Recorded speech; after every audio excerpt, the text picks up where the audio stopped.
ఆడవాళ్ళకి ఇంట్లో జరిగేటటువంటి కార్యక్రమాలు ఒకప్పుడు రోలు నూరడం దగ్గర నుంచి పత్రంతో విసరడం దగ్గర నుంచి ఆ, ఏదైతే రోకలి దగ్గర నుంచి ప్రతి దాంట్లో కూడా వాళ్ళ ఫిజికల్ ఎక్సర్సైజ్ ఉండేది.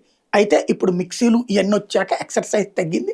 అదే సందర్భంలో నడక ఇట్లాంటివి కూడా తగ్గడం మూలంగా కొంత శారీరకంగా ఇబ్బంది ఉంటే దాన్ని సరిచేసుకోవడానికి కొంత ధనవంతులైనటువంటి కుటుంబాలకు సంబంధించినటువంటి మహిళలు జిమ్ములకి వెళ్తున్నారు. మగవాళ్ళతో మేము ఎందుకు తగ్గుతాము, మగవాళ్ళతో పోటీ పడగలిగిన శక్తి మా దగ్గర ఉందంటూ జిమ్ములకు వెళ్తున్న సంఖ్య క్రమంగా పెరుగుతుంది.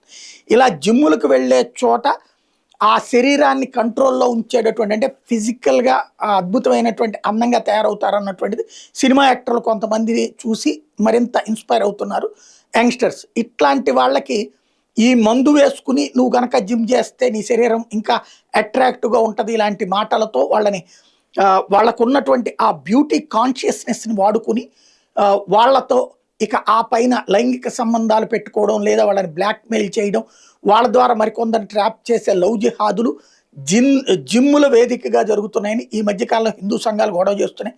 అవన్నీ ఉత్తుత్తి మాటలు, అనవసరంగా బీజేపీ మత ఉద్రిక్తతలు రెచ్చగొడుతోంది తప్పించి అట్లాంటిది ఏమీ లేదని రెండో పక్కన బీజేపీ వ్యతిరేక శక్తులు మాట్లాడుతూ ఉంటాయి. ఇప్పుడు తాజాగా విజయవాడ ఎక్కడో విన్నాం, ఎక్కడో అనుకున్నాం, కానీ మన ఆంధ్రప్రదేశ్లో మన విజయవాడలో ఖలీద్ అనేటటువంటి జిమ్ ట్రైనర్ నన్ను నగ్నంగా ఫోటోలు తీశాడు, వేధిస్తున్నాడు, లైంగికంగా వేధిస్తున్నాడు అంటూ ఒక మహిళ కంప్లైంట్ పెట్టడం సంచలనం సృష్టించింది.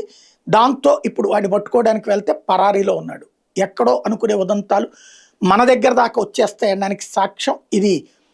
జిహాదా కాదా అన్నది పక్కన పెడితే జరుగుతున్నటువంటి పరిణామాలు మాత్రం చర్చకి తీసుకొచ్చేటటువంటి అంశాలు.